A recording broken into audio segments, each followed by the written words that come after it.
Está aparecendo bem aí para vocês, né? Rodada toda, excelentes apresentações dos colegas, tá? Eu sou o Carlos Bandeira. O meu trabalho, só ajeitar aqui. Meu trabalho de pesquisa é um trabalho sobre a garimpagem aqui na região do Tapajós, né, titulado Garimpos e os Impactos Sociais e Ambientais na Amazônia, um estudo etnográfico sobre a garimpagem de ouro na região do Tapajós. Né? Eu sou Carlos Bandeira, eu sou orientado pela professora Luciana Gonçalves Carvalho. Tá? E aqui na introdução, eu faço questão, assim, por o fato de ser antropólogo, né, de colocar essa minha relação com o tema, né, acho que a relação do pesquisador com o tema. Esse é um tema de pesquisa, né, a garimpagem é um tema de pesquisa que já me acompanha há muito tempo, inclusive eu tenho uma relação pessoal no sentido do meu pai já ter sido garimpeiro e ter a minha biografia também ter se constituída com as histórias do papai, né, sobre garimpo, ele trabalhou um tempo no garimpo, e aqui na cidade de Santarém, muitas pessoas têm trajetórias relacionadas ao garimpo, eu sou fotógrafo também, sou documentarista, então isso me aproximou muito dessas narrativas, né? E aí esse tema eu levei para a graduação, fiz minha pesquisa de TCC na antropologia na UFOPA, e também depois levei para o mestrado, né, num trabalho de memória. Fiz um trabalho de memória com ex-garimpeiros aqui na região. E aí, a cada fase dessa pesquisa, né, a gente vai visualizando outras questões. E aqui no doutorado me proponho fazer já um estudo mais etnográfico, né, dessa garimpagem aqui na região. Né? Então, eu vou contextualizar aqui um pouco dessa atividade, dessa atividade econômica, né, que é o garimpo, né, na região amazônica, que é envolta de várias complexidades, né? Então, o meu objetivo aqui é analisar a garimpagem a partir da sua fase moderna, né? Vários autores assim da literatura que trabalha sobre garimpo colocam que antes da década de 50 a produção garimpeira aqui era muito incipiente, né, nessa região. Existia, claro, assim, era sempre voltada também a comunidades mais pobres, comunidades quilombolas também, né? Aqui mais na região ali do Maranhão, mas assim a pujança, né, a força, né, o desenvolvimento dessa atividade como frente econômica se constituiu a partir da década de 50, né? Então, alguns elementos a gente pode conectar, né, que constituíram esses fatores, né, para que essa atividade, né, a garimpagem se desenvolvesse aqui na região. Um deles foi a descoberta de jazidas, né, aqui no Rio das Tropas e depois na calha do Rio Tapajós, né? Aqui, que essa garimpagem, a garimpagem ela se dá na garimpagem de Barranco e também na calha do rio. Então, novas jazidas foram descobertas, né? E a garimpagem ela tem um regime de comunicação que se dá por meio da fofoca. E atrelado a esse mesmo contexto de desenvolvimento, a gente tem algumas políticas recentes, né, de ocupação da Amazônia, políticas de Estado, né? E aí pode pegar desde o governo Getúlio Vargas, na década de 30, Juscelino Kubitschek e na ditadura militar, né? O que esses governos têm em comum é um processo de integração e de ocupação dessa região, né? E essa ocupação se deu pela política de mobilização de migrantes, né? De migrantes para essa Amazônia. Pensava-se que aqui esse território, o território amazônico, como um grande vazio, né? sem pessoas, e que poderia ser área de conflito, a questão também territorial, então, e também como um processo de desenvolvimento de outras regiões. Então, muitos migrantes, principalmente do Nordeste, né, do Nordeste brasileiro, vieram para a Amazônia, né, e aqui se encontrando, trabalharam principalmente na agricultura, né, a biografia desses trabalhadores do garimpo, ela está muito relacionada ao trabalho ao trabalho manual, ao trabalho braçal, ao trabalho da agricultura, né, e aí, a partir de um determinado momento, o garimpo se tornou uma frente econômica, né, uma atividade que atraiu essa mão de obra, né, que atraiu muitos trabalhadores, porque envolto ao garimpo tem toda uma questão da possibilidade, né, e de fato a possibilidade real das pessoas enriquecerem, né, com o seu trabalho ali, com o trabalho de exploração. É iminente essa questão da riqueza, né, do azar, da sorte, fazem parte do trabalho no garimpo, né? Então isso foi uma questão que atraiu, um ponto que favoreceu a atração de uma mão de obra muito grande para essa atividade, né? E na entre década de 50, né, finais dos anos 50 e dos anos 70, até 1970, mais ou menos, essa garimpagem ela se constituiu no formato estritamente manual, tá? Então, o trabalho era desenvolvido por garimpeiros, tinha toda uma lógica de trabalho manual, né? Os recursos para se garimpar eram basicamente obtidos na floresta, com paus, né? Aqui é uma lontona, é a caixa que eles falam, né? Que é o lugar onde se faz, nessa fotografia, onde se faz a despescagem, né? E se você observar, todo esse equipamento ele é feito com madeira, né? Madeira retirada da floresta. E aqui no regime manual se utilizava principalmente a bateia, o pá, né? Picareta e a pela, que é um instrumento que é uma pazinha, que eles falam que é a pazinha de garimpeiro, né? Que era um instrumento que utilizava para cavar os barrancos no meio da floresta. Então, era um trabalho que se caracterizava diretamente ao que ditava o Código de Mineração de 67, né? Que era um trabalho individual, que utilizava instrumentos rudimentares, aparelhos manuais ou máquinas simples e portáteis, né? Portáveis, na extração de pedras preciosas, semi-preciosas e minerais metálicos ou não metálicos, né? Valiosos em depósitos de eluvião ou aluvião. Esses depósitos são os depósitos secundários. Esse ouro, né, ele é contido nessa primeira camada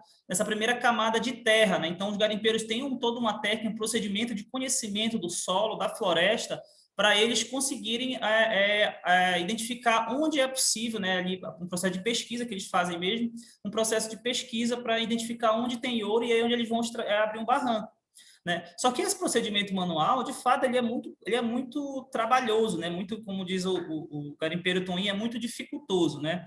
Porque chovia, alagava os barrancos e tudo. Então, mas durante esse período, essa atividade se consolidou dessa maneira, né? Com uma tecnologia manual, né? E nesse momento utilizava-se do regime de matrícula, né? Então era muito simples o garimpeiro escolher uma área e minerar aquela área, né? Não tinha amarra, o Estado era muito distante dessas relações de trabalho. Então a garimpagem se desenvolveu nessa região especificamente a distância das vistas do Estado e controle do Estado, né? Sendo que pensando que o bem mineral, o ouro, ele pertence à União, né?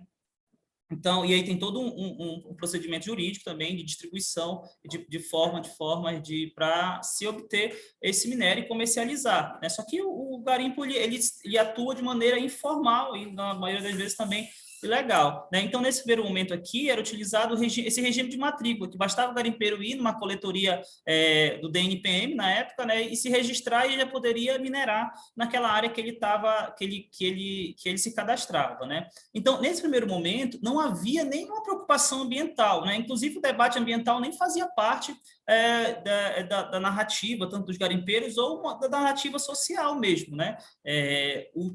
A natureza era utilizada como recurso de desenvolvimento do país, né? Então, tanto que a Amazônia, nessas décadas de 30 até o final do regime militar, era pensada como um espaço onde se poderia desenvolver o Brasil, né? Os recursos minerais são vistos dessa forma, né? Com recursos minerais e outros recursos naturais. Então, aqui não havia nenhuma preocupação, não havia preocupações, né, ambientais, né, com políticas ambientais, tá? Só que essa garimpagem ela foi se transformando aqui na região, né? Então, entre a década de 70 e principalmente ali década de 80, o modelo de extração mineral do ouro, ele muda, né? Se transforma.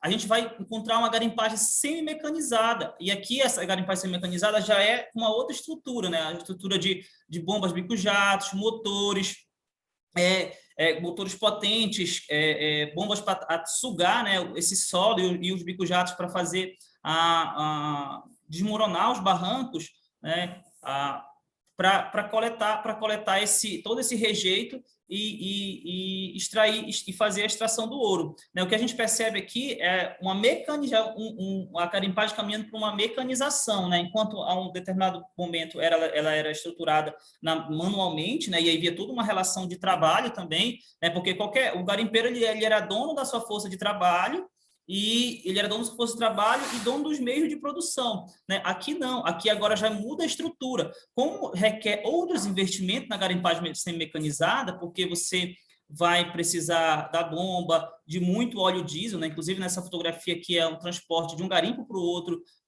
de mantimentos. Esses garimpos ficam no meio da floresta mesmo, né? De mantimentos, de óleo, diesel. Então, na garimpagem mecanizada já entra a figura do investidor, né, a figura do patrão, né, e especificamente aqui na região do Tapajós nasce uma modalidade de garimpagem de balsa, que é essa garimpagem de dragas, né, que fica no meio do rio lá e sugando o cascalho do leito dos rios, né, há décadas atrás era feito também por garimpeiros mergulhadores, que succionavam esse cascalho até a caixa, né, que era um procedimento parecido com o procedimento de barranco, só que ficava em cima, essa estrutura toda ficava em cima de uma balsa. Né? Então, aqui já tem uma transformação, né? Uma transformação tanto da tecnologia, da técnica, mas como o próprio modelo de produção. E esse modelo de produção já começa a se distanciar daquela definição lá do Código de Mineração de 67, né? Enquanto lá era um trabalho estritamente manual, né? com equipamentos rudimentares, a gente já começa a visualizar uma transformação. Né? O que marca esse período aqui especificamente foi a quebra do padrão ouro-dólar, né, em 1971. Então, o ouro era estabelecido um limite ali para a cotação do ouro. Né? E aí, com essa quebra do padrão ouro-dólar, o ouro se torna uma commodity, né, negociado em bolsa e mercados de valores. Né? E isso impacta diretamente né, essas negociações globais, essa economia global impacta diretamente na atuação da garimpagem aqui na Amazônia, né, na década de 70. Então, desde o início de 71, quando o ouro entra para ser comercializado em mercado de valores, o preço dele, o valor dele começa a aumentar muito, né? Então, é uma alta constante, né, em toda essa década do preço do ouro. E o que atrai, consequentemente, investidores, né, empresários para alocarem recursos na garimpagem. Então, esse modelo vai se consolidando cada vez mais como um modelo semi-mecanizado, né? E aí também não houve muita resistência dos garimpeiros, que assim, e foi um resultado da minha pesquisa de mestrado, né, que a gente imagina que o fato de eles serem antes, né, no modelo manual, eles eram donos dos meios de produção, eles tinham todas as condições de trabalho, de serem autônomos no sentido do trabalho. Nesse modelo semi-mecanizado já tinha a figura do patrão, né? Mas eles a divisão aqui pecuniária entre os membros da equipe era menor também no modelo semi-mecanizado. No entanto, houve uma adesão muito forte dos garimpeiros, de maneira geral, porque o trabalho a capacidade de extração ela aumentava muito, né, em relação ao manual. Imagina que na época de inverno, por exemplo, um barranco 10 por 10 para se cavar no meio da floresta não é algo muito fácil, ainda mais nessas regiões que tem o índice de malária muito forte entre os trabalhadores, e aí muitos relatos de sofrimento mesmo, de trabalho muito pesado, de escavar um barranco cheio de água, de esgrotar um barranco cheio de água, para poder cavar ele, e aí doente de malária. Então, era um trabalho muito pesado, né? Então, o trabalho para ele já começou a facilitar mais uma capacidade maior de exploração do terreno, digamos assim, né? E aí, em 83, para a gente ter uma noção desse desenvolvimento da garimpagem, né? E nessa segunda fase, a gente pode dizer assim, que em 83, somente dos garimpos, né, de Serra Pelada, Tapajós e Cumaru, que é esses garimpos aqui de toda essa região, saíram 30 toneladas de ouro. Né? Então, era uma economia que ela se constrói na informalidade, né? E aí muitas vezes também na ilegalidade, como pontua a Claire, mas que envolve movimenta bilhões, né, milhões de dólares nessa economia. Né? E aí isso começa também a ser uma frente econômica já que atrai muitos trabalhadores. E aí essa relação com os trabalhadores do Nordeste é muito forte. Algumas comunidades aqui na região de Itaituba, dessa região do Tapajós, elas têm uma formação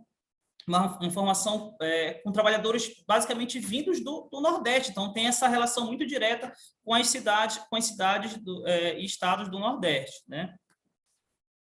Fortaleza, né? Que era o Ceará, o estado do Ceará, Bahia, Maranhão, muitos maranhenses aqui na nossa região, inclusive o papai é maranhense, né, veio já na década, ele já trabalhou na década de 80, né, num outro momento da garimpagem que já era semi-mecanizada. Ele veio não especificamente para garimpagem, mas veio para mobilizar migração de toda a sua família para essa região, da região do Pará, né, a região de Marabá, e acabou entrando na garimpagem, né.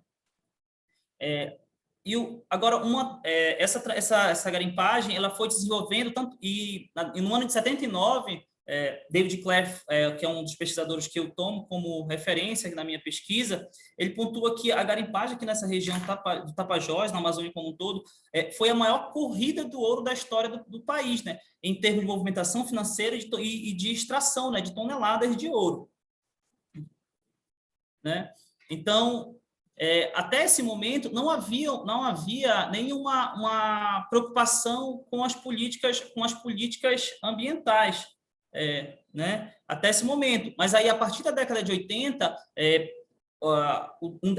começa a se intensificar, né, um debate assim, com mais pujança, um debate internacional sobre as pautas ambientais. E essas pautas elas ganham força também aqui no território nacional. E aí é um momento muito importante assim, da nossa história também política, né, porque vários grupos, vários povos conseguem se mobilizar, e aí a partir do ano de 85 e 89, a gente consegue promulgar a Constituição de 89, né?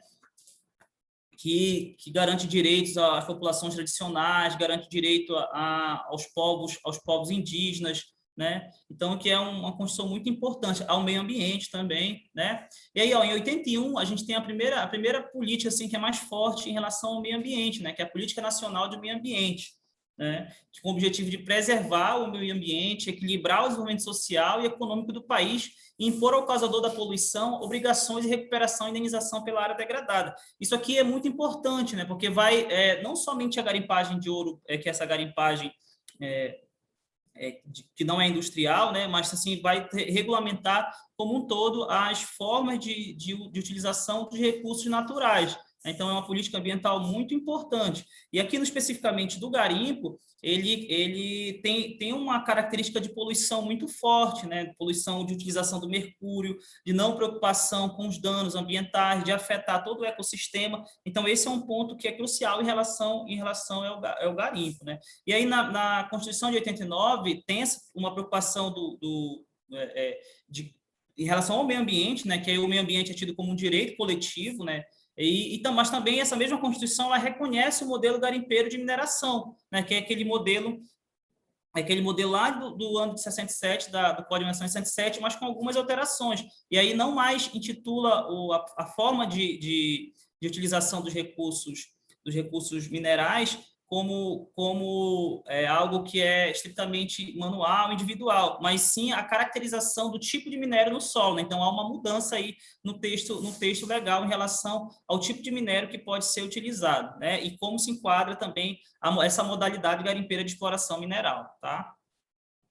E aí, em 89, a gente tem o regime de lavra garimpeira, né, e a extinção do regime de matrícula, que era aquele que era muito simples, e aí passou por todo um procedimento já mais robusto de análise, né, de permissão, que é a permissão de lavra garimpeira, né, que é no sentido de qual é o perímetro, fazer todo um estudo de impacto ambiental também, né, de caracterização do meio ambiente, desse espaço, e quais serão as ações de mitigação também para a utilização desse território e desses recursos, né? E como é que isso também pode impactar o modelo de trabalho ali pode impactar as comunidades, as populações locais, né?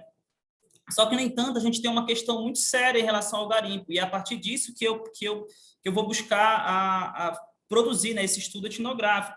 É porque, ao mesmo passo que a gente teve toda uma construção, uma mudança no processo de produção e também o processo legal também, né, as questões jurídicas de permissão de lavra garimpeira acompanharam essas transformações.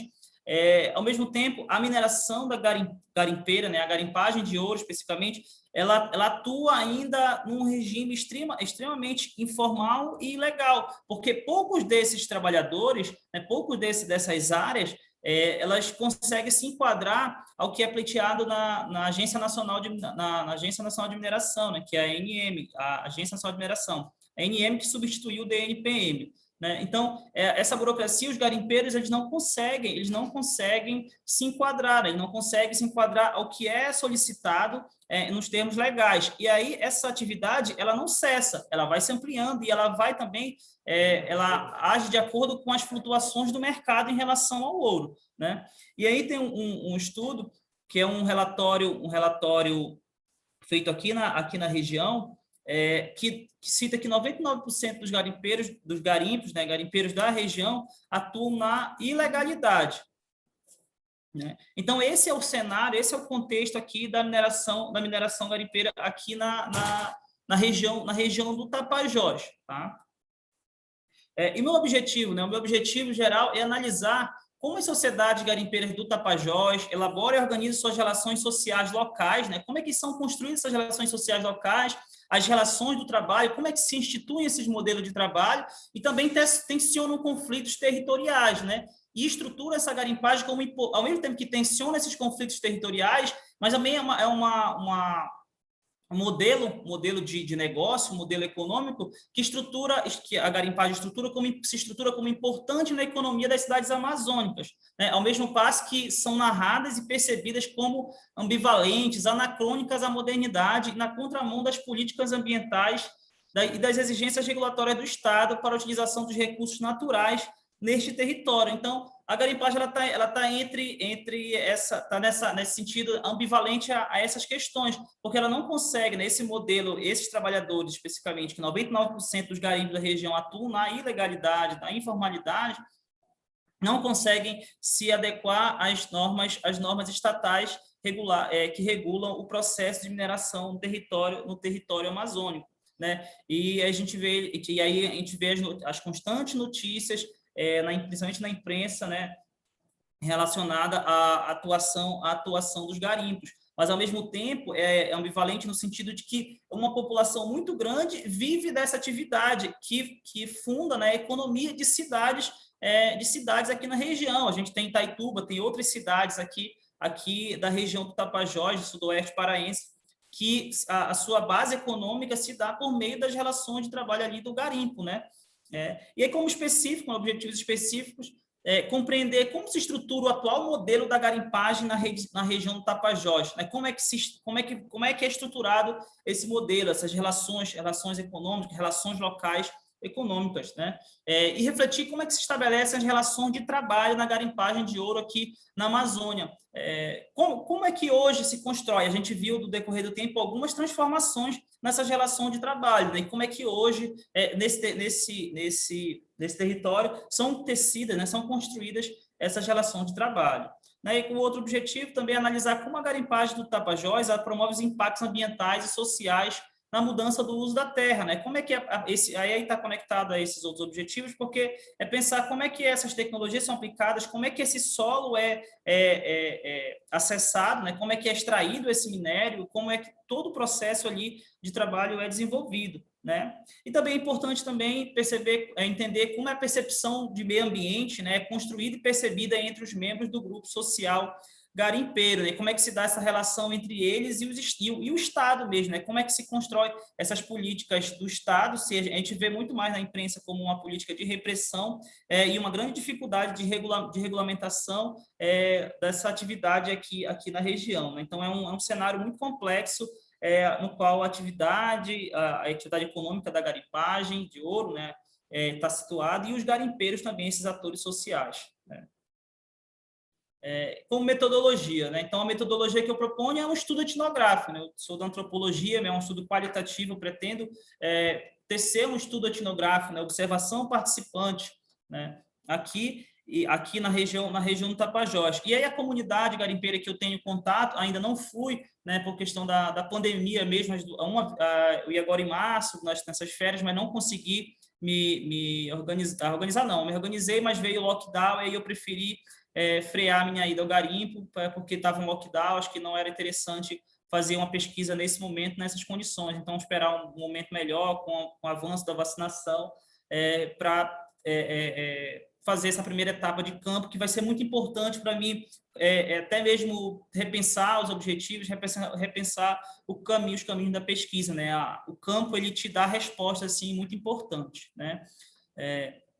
Como etapa prática da pesquisa, no primeiro momento, ampliação teórica, né, bibliográfica, fazer um estudo mesmo que eu já venho fazendo, né, de entendimento da bibliografia, dos autores, os principais autores aqui na nossa, desse tema, né, dessa temática, ter uma robustez mais forte em relação à parte mais bibliográfica, né, temos pesquisas aqui na UFPA, né, no NAIA, pesquisas importantes, com o professor Mefs, e outros orientandos dele, assim, já com doutorados, e pesquisa de mestrado também aqui sobre a garimpagem.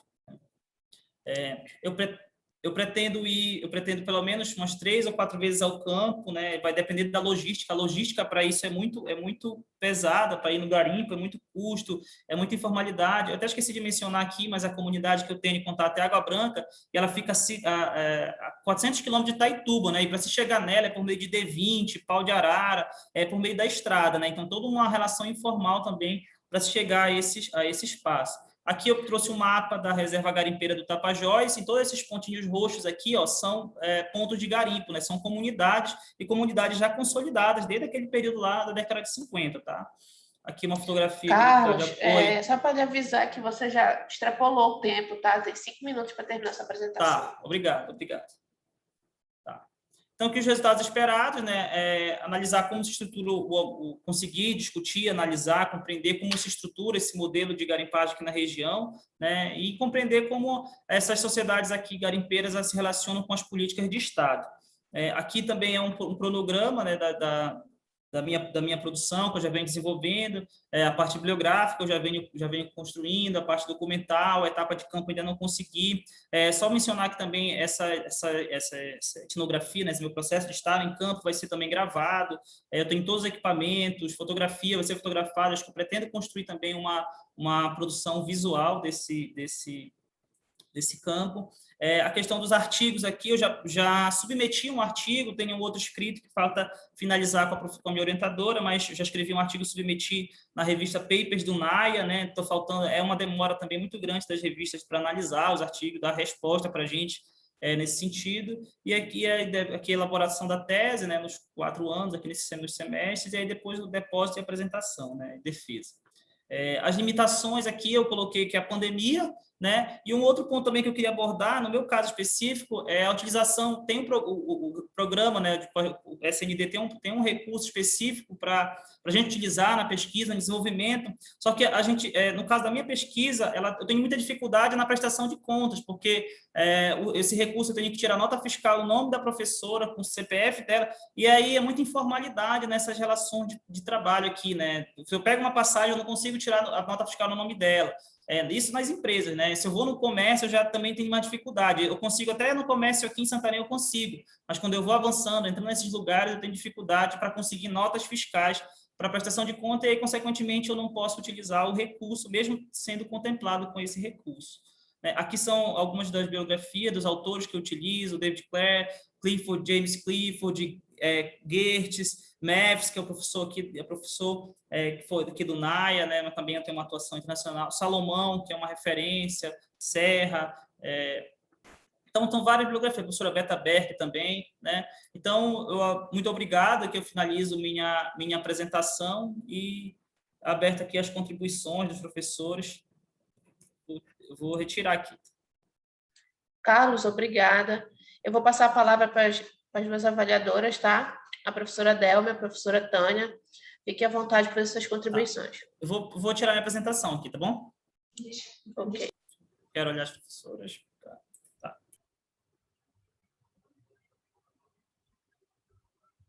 Professora Delma, a senhora começa, por favor? Tudo bem. Está me ouvindo? Sim. Eu estou lhe ouvindo, professora. Ô, Carlos, você veio com um trabalho muito sedutor. Está muito bem estruturado em termos de regras, inclusive de produção acadêmica, mas quando eu vi, eu pensei, não é um iniciante. Você se escondeu um pouco no seu texto, porque a gente, inclusive eu fiquei olhando lá, achando que pela forma como você escrevia, você já tivesse alguma produção. E eu não encontrei na bibliografia nada que dissesse respeito à sua produção. Você, no mestrado, você trabalhou com garimpeiro também?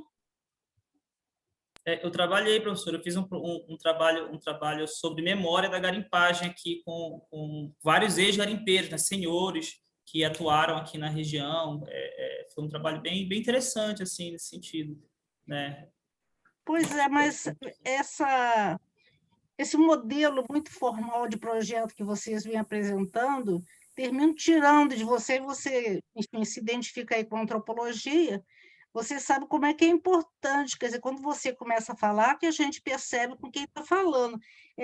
Na leitura, eu só percebia que não era nenhum iniciante que estivesse escrevendo o texto, mas eu acho que, na medida que você se liberar dessas formatações que tem tamanho, tempo para falar e tudo, eu acho que você teria que explicitar um pouco mais essa sua experiência em relação ao tema, né?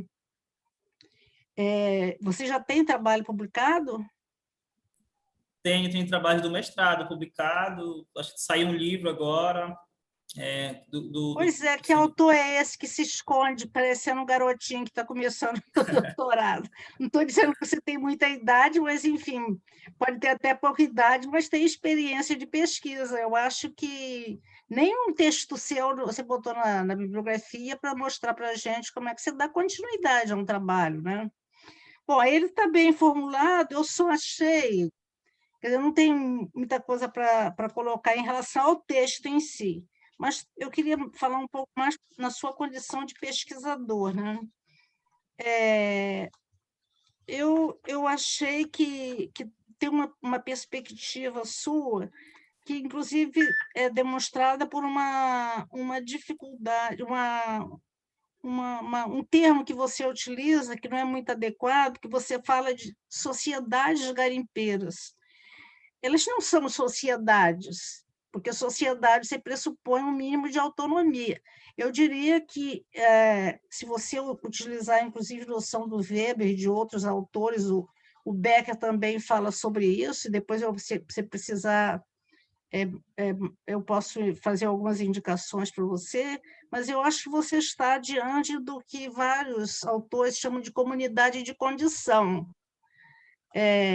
porque chamar de sociedades garimpeiras, embora se isolem tudo, mas eles têm uma relação forte, e você está mostrando, inclusive, como é que o aparato estatal tenta controlar essa presença, e me parece que é um trabalho bem interessante para você pensar nessa relação do Estado, porque o que os órgãos do Estado tentam fazer é criar um enquadramento profissional para o garimpeiro.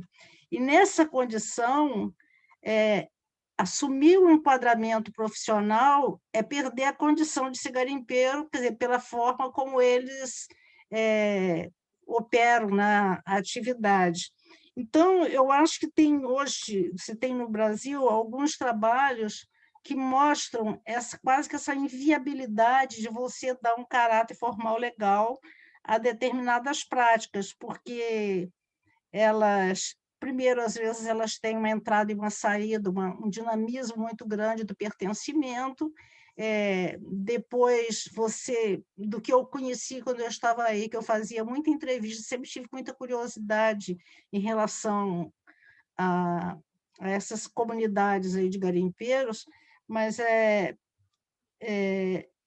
há sempre uma questão de ruptura com família.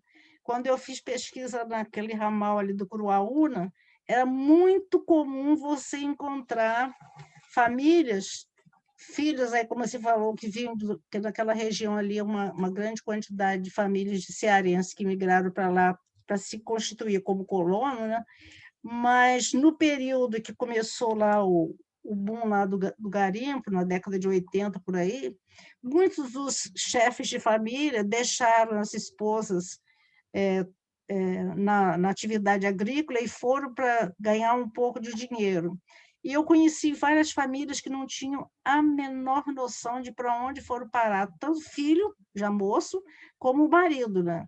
Numa das situações que eu entrevistei, foi interessante, a filha estudou e depois saiu procurando, porque o pai desapareceu, e eles viviam dificuldade muito grande, porque era importante para a mãe, por exemplo, receber alguma pensão, enfim, algo que implica também uma ilegalidade, ou nem é tão ilegalidade, mas um não reconhecimento dentro de um quadro formal legal, que prejudicava a própria família, que ficava desamparada por falta desse vínculo, né? Então, eu acho que pode ser um trabalho muito interessante de você operar com essa alteridade do garimpeiro, né? Que ele existe nessa condição, pelo menos desse tipo de garimpeiro, nessa condição de demarcar essa alteridade. Quando eu fazia entrevista, também havia uma outra alteridade muito demarcada, no sentido de que eles eram vistos um pouco assim, meio próximo do que nós, na antropologia, fazemos em relação ao selvagem. Quer dizer, alguém que não está enquadrado nas regras que são valorizadas. E você só ganha, vamos dizer assim, a humanidade do garimpeiro, ela está muito nessas... Quer dizer, eu conversei com os dois só, que foram e voltaram. Mas havia também algo que eu acho que é interessante você trabalhar, pelo menos nessa experiência que eu tive, é que uma volta também cheia de galanteio, quer dizer, galanteio não de muita glória, né? Enfim, que brigava, que matava, que não sei o quê. Então, eu acho que tem um aspecto constitutivo do garimpeiro que ele produz para fora também essa imagem um pouco da selvageria. E aí existem trabalhos, que depois eu posso ver direito para você a indicação de bibliografia, desses trabalhadores que vivem dessa profusão de narrativas sobre eles mesmos que demarcam muito fortemente a autoridade.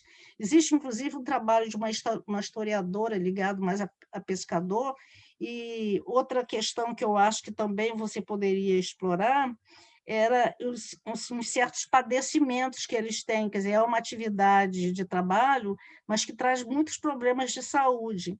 Depois, você pode pegar meu e-mail e mandar para mim, só não manda agora, porque eu não vou poder mandar o texto para você.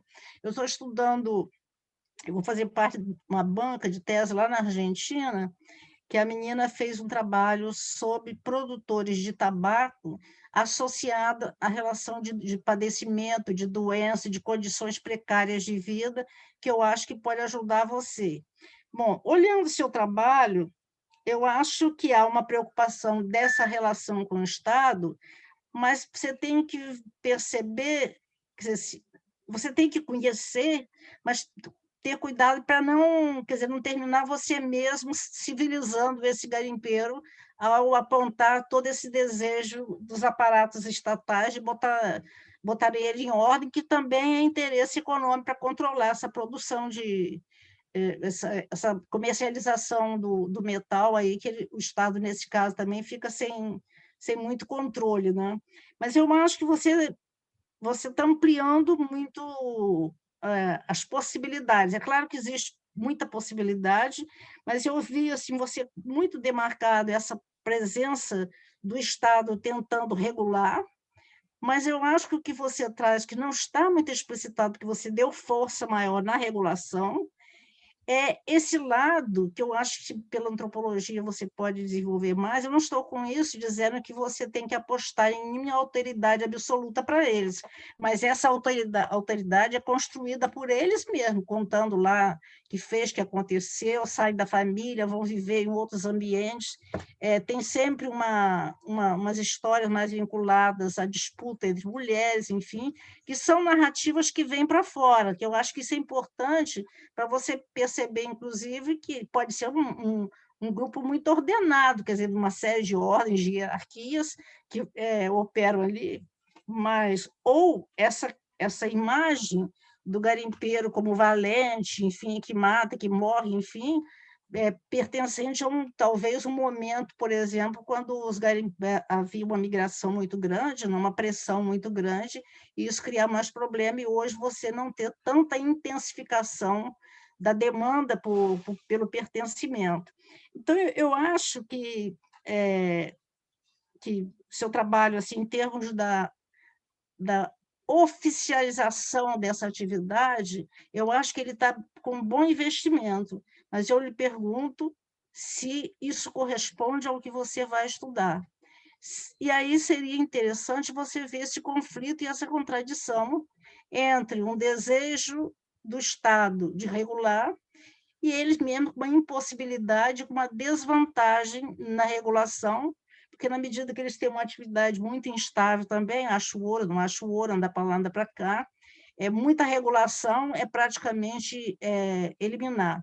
Eu lembro para você que talvez valesse a pena você dar uma lida, porque eu já vi alguns trabalhos nessa direção, quando, na década de 80, com um grande empobrecimento aí, que ocorreu no Brasil, que começa a aparecer muitos catadores que a gente chamava na época de catador de lixo, né? Que eram pessoas que iam nas latas lá de lixo para catar as coisas, enfim, e depois todo um trabalho de regulação do supermercado entregando já o produto, ou então as instituições filantrópicas pegando o produto no supermercado para não ter aquela situação das pessoas abrirem, rasgarem o saco, etc. E você tem um trabalho muito grande de controle dessa população.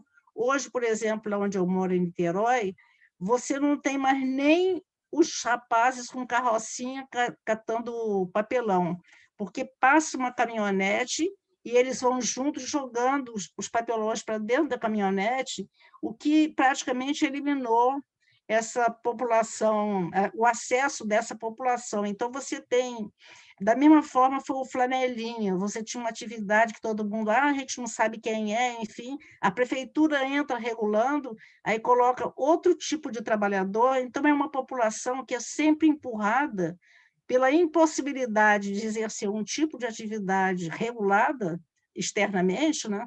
E de viver, enfim, da regulação interna, mas eu acho que você tem vários casos dessa contradição em que você, quando você tenta fazer o enquadramento profissional, né, a regulação, você joga essas pessoas para uma situação muito mais complicada, é quase como a vida inteira tivesse que reinventar uma certa atividade marginalizada para poder sobreviver, porque eles não conseguem corresponder a esse padrão de maior regulação.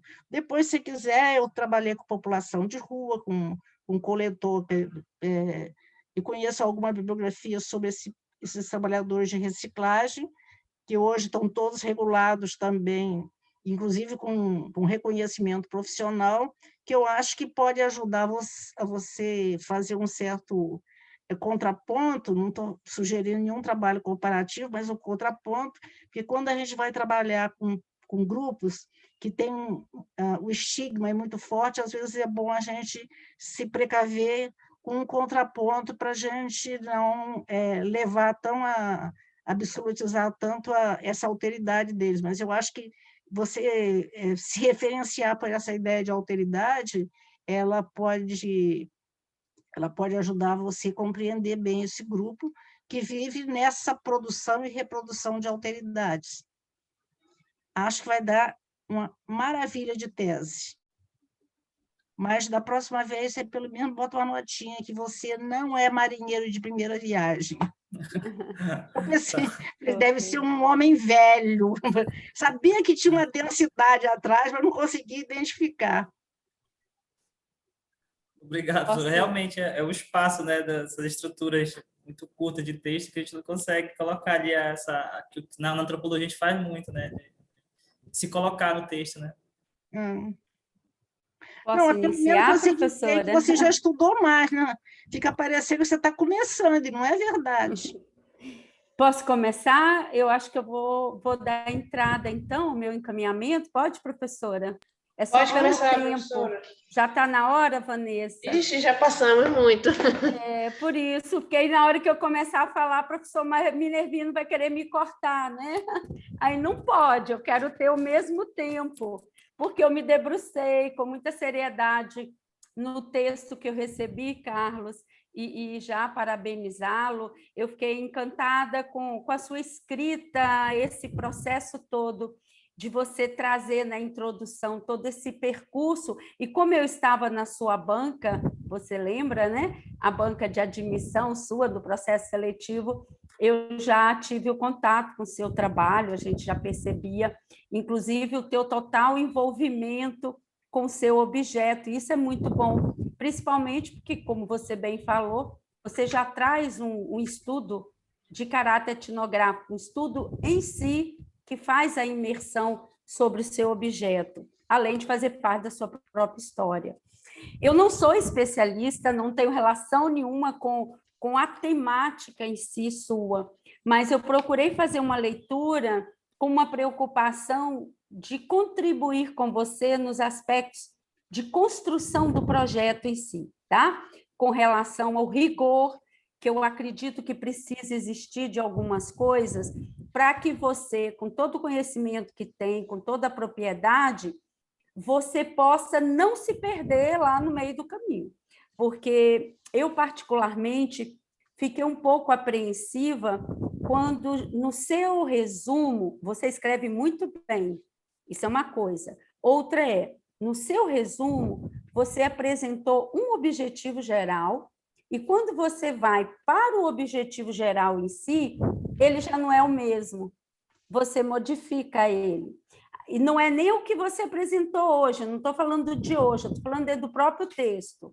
E aí eu te perguntaria, inclusive, qual deles efetivamente, por quê? Porque no primeiro, que são 3 em 1, eu aconselho, mesmo que você permanece hoje, você tem mais de um objetivo no objetivo geral. Então, isso é um risco muito grande, porque você praticamente faz 3 pesquisas dentro de uma.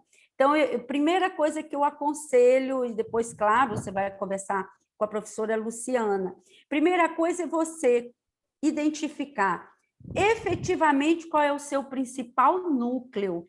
Qual é a sua grande pergunta? Porque se você identifica isso claro, você depois consegue tirar o que está lá e virar um objetivo específico.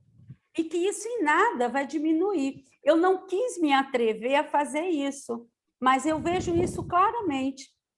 No seu primeiro, onde está no resumo, inclusive você manifesta as tensões de conflitos territoriais e ambientais perante as comunidades tradicionais, que é um dos grandes conflitos. Eu achei que esse você tem mais pertinência do que o que você depois vai redigir lá na frente. Então, já verifique qual dos dois efetivamente você vai estar assumindo. E esse você fala, compreender como se estrutura o atual modelo na região do Tapajós. Aí, de novo, lá nos seus objetivos gerais, hoje você corrigiu na sua exposição, no texto aqui se dizia analisar como as sociedades garimpeiras, e aí a professora já trouxe uma contribuição, ela é uma especialista, eu acredito, eu também estranhei, botei uma interrogação aqui quando eu vi essa expressão, desse espaço, você não anunciava o espaço, então hoje você trouxe do Tapajós, né? Então essa era uma observação aqui, inclusive, que eu fazia no corpo do texto. Mas quando eu vou caminhando na leitura, eu vejo que você não só anuncia a região do Tapajós, você, nos seus objetivos que você traz como específicos, você amplia para a Amazônia, então, e depois, quando eu vou na metodologia, você me diz que vai estudar uma comunidade chamada Água Branca. Isso me preocupou muito, porque você estudando Água Branca, é onde você vai fazer a tua imersão, a princípio, você contextualiza ela, você fala a população, 700 moradores fixos, 2.000 trabalhadores em trânsito, eu ainda botei do lado aqui, população-alvo, porque você não me diz qual é a população, você me diz garimpeiros, você me chama eles, inclusive, você dá uma terminologia, deixa eu achar aqui. Aí, como é que você vai, quais são os critérios que você vai criar para você chegar a essas pessoas quando você for fazer a imersão? É critério, é aleatório? Vai ser por distribuição desse espaço? Vai ser por aqueles que já têm um certo mando nesse espaço? Vai ser por característica do modelo de garimpagem que eles usam? Porque se você, uma das suas intenções, justamente por essa mudança da forma de executar a garimpagem, né, de já estar passado tradicional para esse modelo mais mecanizado, você vai mapear os vários que usam esses modelos variados até para poder fazer uma análise. Então, quais são os critérios para quando você fizer a imersão? Porque você não vai contactar com 700 moradores, nem quando lá estiverem os 2.000.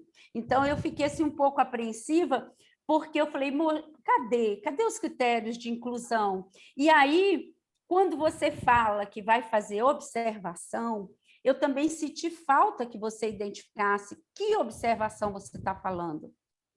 É uma observação participante ou é uma observação onde você mantém o distanciamento? E como você, a seguir, já disse que durante a observação você vai fazer entrevistas, então você separa a observação, faltou caracterizá-la, que tipo. Nessa observação, você inclui um instrumento que você se aproxima dele, com gravação, com filmagem. Então, você agrega também aí a parte do material que você já é um especialista. Você vai ter um acervo lindo, um conteúdo riquíssimo, como a própria professora Delma já chamou a atenção, mas você não diz aqui como vai avaliar, como vai analisar. Você vai analisar, quando você faz a entrevista, você vai usar análise de discurso, você vai usar análise de conteúdo, você vai usar um outro método, uma outra técnica. Como é que você vai tratar toda essa riqueza de dados? Então, eu também senti falta, porque não basta dizer vai ser uma etnografia, até porque tem várias etnografias. E aí você também, quando traz, dizendo que vai fazer inserção com pelo menos 4 observações em campo por um período mínimo de 15 dias, vamos dizer que o período fosse pelo menos 15 dias, 4 vezes. Você teria 60 dias em campo. Esses 60 dias, o que você vai buscar lá? Em que momento, cada momento desse vai significar o quê no percurso do teu trabalho? Então, eu senti falta um pouco desse ordenamento. É claro, quando você faz a imersão, coisas vão acontecendo e é um desenho progressivo. Eu sei que tem isso na antropologia, um desenho progressivo, mas não pode ficar totalmente em aberto, senão você corre o risco de se perder nele mesmo, porque você tem objetivos claros, e esses objetivos têm que servir para essa própria entrada em campo, para você buscar atender aos objetivos, né? Então, o primeiro deles, quando você fala compreender como se estrutura o atual modelo de garimpagem na região do Tapajós, aí eu lhe pergunto, você vai mapear toda a região ou quando você se reporta a isso, você está falando especificamente desta comunidade? Porque aí é uma etnografia com base no estudo de caso. É o caso dessa comunidade que vai servir de referência para a representatividade da região, o que não quer dizer que toda a região vai ter o mesmo que essa comunidade vai lhe demonstrar, mas é uma referência, é um estudo de caso de uma comunidade, né? De forma etnográfica. Então, eu senti isso também. E quando você diz refletir. Então, você tem como objetivos específicos compreender, refletir, entender.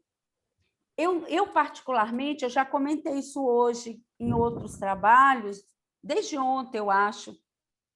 Não, hoje de manhã, né? Porque está tão rápido, foi de manhã e foi agora à tarde. Para uma tese, principalmente quando vai para os objetivos específicos, eles têm que ter um caráter mais operacional, porque não é só a sua compreensão, o que seu trabalho vai trazer? Essa sua compreensão vai lhe levar a quê com isso? Então, ela vai ser propositiva, porque o caráter dessa compreensão, o estudo de âmbito fenomenológico, é que traz essa abordagem compreensiva do fenômeno, que vai desvelar o fenômeno, que vai compreender o fenômeno. Só se você está por trás desse movimento seu, um olhar de uma visão fenomenológica, acredito que não. Você me demonstra uma atitude mais dentro de uma perspectiva do materialista dialético, uma perspectiva mais ou decolonial, né? Então, eu precisaria compreender também, como você não anuncia aqui, a base epistemológica que vai dar luz à análise dos seus dados, eu não consigo compreender se realmente os objetivos específicos vão sustentar o que você quer fazer, ainda que a intencionalidade deles esteja totalmente orgânica com o que você defendeu, tá? Coerente, mas a redação deixa quase que uma conversa, vou compreender, vou entender, é como se fosse tudo para você, é para você, mas e aí? Esse produto faz o quê com ele? O que você pretende ao final da sua tese com esse trabalho? O que você traz de contribuição efetiva? Que objetivo seria, que eu acho que talvez isso é uma das coisas que eu senti, pela riqueza do que você vai buscar, pela sua propriedade sobre o objeto, pelo seu conhecimento da região, eu acho que o que você vai encontrar lá, e uma questão tão atual, tão conflituosa, como a professora Delma chamou a atenção, dos conflitos, inclusive, para você não chegar a encaixar ele no padrão que o próprio Estado está querendo fazer, né? Então, você tirar toda essa originalidade, essa capacidade, e até de ter os conflitos nesses espaços onde eles estão. Então, eu, na questão metodológica, eu senti muito esses aspectos. Eu, por exemplo, por que 4 dias? Qual é o critério para 4 vezes? Por que não mais vezes? Então, você deu a justificativa da logística, mas nós estamos falando de uma tese. Você está focada num objeto de estudo que vai gerar um produto, que é um documento, que vai vir substanciado com discursos, com imagens, que precisa também ter uma análise também. Eu até queria sugerir, não sei se você conhece, a professora Maria Teresa Anguera Arguilaga, ela é da Universidade Central de Barcelona, ela é da área da psicologia, ela é uma especialista em observação, em análise observacional, inclusive de imagens também. Ela tem vários livros traduzidos aqui no Brasil, a gente usa muito. Eu tive a gratificação de tê-la como professora quando estive na Espanha fazendo meu doutorado, mas a Anguera, ela é uma referência no trabalho com a observação. A sua observação vai sair como método, como técnica, e você já integra com outra técnica, que é a entrevista, agregada a um recurso que é de gravação visual. Então, tudo isso vai lhe exigir técnicas de análise, inclusive a análise de vídeo, que você é um especialista, sabe, né? E ele favorece essa análise. Essa análise, se for discurso, a pausa, o silêncio, a face, tudo isso é objeto de análise. Tudo isso vai te trazer conteúdos significativos para analisar. Mas se você for só para a transcrição da fala em si, você já não vai ter tanto aproveitamento do não dito, mas explícito pelo corpo, pelo silêncio, né? Então, como você não relatou se vai usar, que tipo de análise você vai fazer, eu penso que a análise do discurso nesse teu trabalho vai contribuir muito para você poder revelar toda essa realidade que você vai estudar. Teria outras coisas, o tempo já estourou, eu não vou precisar esperar a Minervino dizer que o meu já acabou também. Eu só deixo uma pergunta: que contribuição seu estudo doutoral pode trazer para a região estudada? Aí é sobre você mesmo, independente do que você já escreveu. Você construiu, fez a imersão, eu ainda não compreendi por que 4 dias e 15 dias, mas foi o recorte que você fez a princípio, e justifique, acho que é importante justificar e dizer o objetivo de cada momento desse no contexto. Mas me diga, diante de tudo que você vai conseguir revelar, o que você acha que sua tese pode trazer como contribuição? Eu acho que é uma tese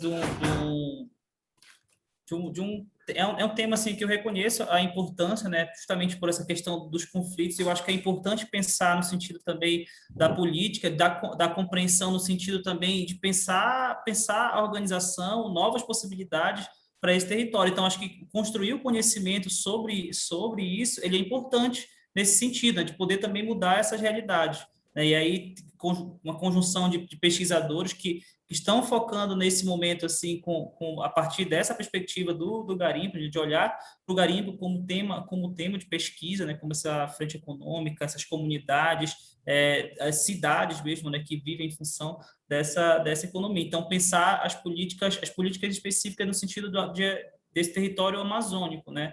E aí aqui com esse recorte que até é uma questão de definir o território para a questão garimpeira, ele é muito difícil, né? Até uma discussão que eu acho que eu pretendo entrar, porque ele é realmente muito difícil.